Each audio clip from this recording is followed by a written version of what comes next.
Goeiemôre, baie welkom by hierdie week se kort videoetjie, boodskap, gedagte.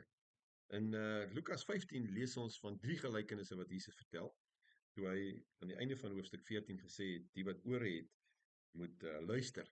En dit gaan oor God wat 'n soekende God is. Die eerste gelykenis gaan oor die 100 skape en dan vertel hy van een raak weg en dan gaan die herder en hy gaan soek die een tot hy tevrede, bring die een terug en dan is daar groot feesviering. En dan die tweede gelykenis is van 'n huisvrou, 'n vrou wat een van haar baie waardevolle muntstukke verloor, 'n dragma, en dan soek sy die hele huis deur tot sy hierdie een kry. En dan die derde een is natuurlik die verlore seun se verhaal wat julle ook seker goed ken.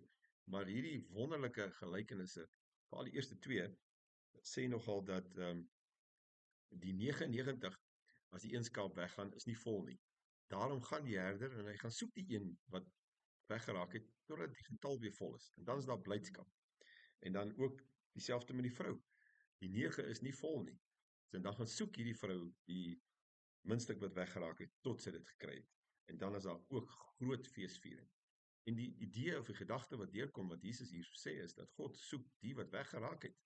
God is nie tevrede met die leegheid wat hy ervaar van een persoon of twee persone of ja, hoeveel ook al, wat weggeraak het, weggedwaal het nie. En ons lees in hoofstuk 15 vers 1, al die tollenaars en die sondaars het dikwels nader gekom om na hom te luister. En die fariseërs en die skrifkenners het toe gemor en gesê, hierdie man ontvang sondaars en eet saam met hulle. Jesus sê, goeie genigte, maar julle moet mos saam bly wees, as mense weer soekend is na God, as mense terug wil kom. En ek dink mense kan die beeld gebruik dat God die Vader is die soekende God, wagtende God, soos in die derde gelykenis van die vader wat wag vir die jongste seun wat weggeloop het, weggeraak het sommer. En Jesus is God se krag waarmee hy mense terugtrek na hom toe. Jesus deur sy sterwe en deur sy hier wees op aarde wys vir die mensdom hoe lief God hulle werklik waar het. En die Heilige Gees is dan die een wat weer hierdie verbintenis, hierdie eenheid om bewerkstellig en dan is daar vreugde in die hemel. Nou jy het seker al iets verloor wat jy verskriklik gesoek het, 'n sleutel of wat ook al, iets wat vir jou waardevol is. En as jy dit gekry het, dan voel dit wonderlik, dis dankbaarheid. En dis wat hierdie drie gelykenisse vertel. En Jesus sê, God is so opgewonde en bly as iemand gevind word, een weer terugkom. En ek dink 'n mens moet die begrip van weggeraak baie mooi sien. Een skaap wat wegraak en die een muntstuk wat wegraak, hulle verdwaal, hulle raak weg, hulle raak mislei en of gelieg voor of geleer, hulle glo in leuns en dan raak hulle weg. En God hou hulle aan soek. God soek hulle. God soek heelheid terug. Hy soek hulle. En die mens is ook dan, daardie persoon wat weggeraak het, is nie deel van die geheel waar hy hoort nie. Soos die een skaap sal altyd terug wil gaan na die trop toe. Die skaap weet, hy kan nie op sy eie bestaan daar in die veld nie. Hy's afhanklik van die trop. En dan daarom, het is so wonderlik dat die herder hierdie skaap gaan soek tot hy hom kry. Daar word stories vertel van die Skotse hooglande, wanneer skape daar wy op hierdie afgronde in die Skotland, dan is daar partykeer groen gras onder hierdie kraanse, en dan spring die skape af, 6, 7, 8 voet, om na hierdie groen gras uit te kom, en dan kan hulle nie terugkom nie. En dan hoor die herder, hoe blaar die skaap daaronder, maar hy weet, hy besluit, hy los die skaap. Toe die skaap so swak word daaronder, dat hy 'n paar helpers kan kry om hom vas te bind, en dan laat sakkel hom af, en dan gaan haal hy die skaap. En die rede hiervoor is dat, as hy so afgaan, terwyl die skaap nog vars is, dan kan die skaap dalk afspring, en hom doodval. En dis dalk waarom God ook wag, totdat baie van die weggeraaktes mense op hulle einde is. Dan tel hy hulle op, bring hom terug na hom toe. Maar ons hoef nie so lang te wag, voordat ons iemand weer terug verwelkom, in ons kring, in ons vriendekring, of in ons familiekring nie.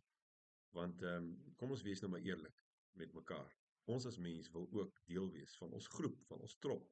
Ons as Christene wil deel wees van ons Christelike trop, gesin wil deel wees van sy gesinstrop, kind deel wees van 'n familie. Ons lees, ek lees vir julle die aanhaling van Carol Houselander, wat gesê het, if ever you have loved anyone very deeply, and then lost him through separation, or estrangement, or even by death, You will know that there is an instinct to look for him or her in every crowd. The human heart is not reasonable. It will go on seeking for those whom it loves, even when they are dead. It will miss a beat when someone passes by who bears them the least resemblance. A tilt of the hat, an uneven walk, a note in the voice. So is ons as mens. Ons mis die een wat weggeraak het, weens een of ander omstandighede. Hoeveel te meer God? God is 'n God wat volmaak liefhet. God is liefde. Lees ons so mooi in 1 Johannes. En ons sien die hele verhaal van die Ou Testament en die Nuwe Testament hoe God wil die wat weggeraak het terugbring. Dit is 'n aangename gedagte om te dink dat God smag en verlang na die wat weggeraak het. As ek en jy gevind is, soos die Fariseërs en die skrifkenners hulle self sien in Jesus se tyd, dan moet ons daarom dankbaar wees dat die Here God ons gevind het. Ons het hom nie gevind nie. God is die soekende een. God is die een wat uitreik. Hy is die een wat wil herstel en wil terugbring. En ons baie keer nie, maar dankie tog dat ons gevind is, dat ons kan glo in Jesus Christus. En daarom moet ons dankbaar wees vir elkeen wat soek. Ons moet ook uitreik na die wat soek, soekend is, dalk kwaad is, maar tog soekend is binne hulle hart. Verlang na God en na die Here.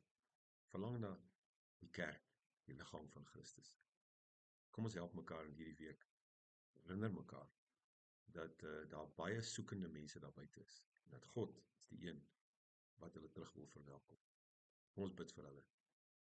Here, ons bid vir mense in ons eie familiekring, vriendekring, kennisse wat ons weet wat dalk verdwaal het, weggeraak het. Help hulle tog deur die Gees, Here, dat hulle harte sal oop bly vir U. En as U vir ons kan gebruik in hulle lewens om maar net vir hulle bewus te maak van U, sonder enige kritiek of veroordeling, help ons om dit te kan doen deur U Gees. Ons bid dit in Jesus naam. Amen. Geseënde week vir julle.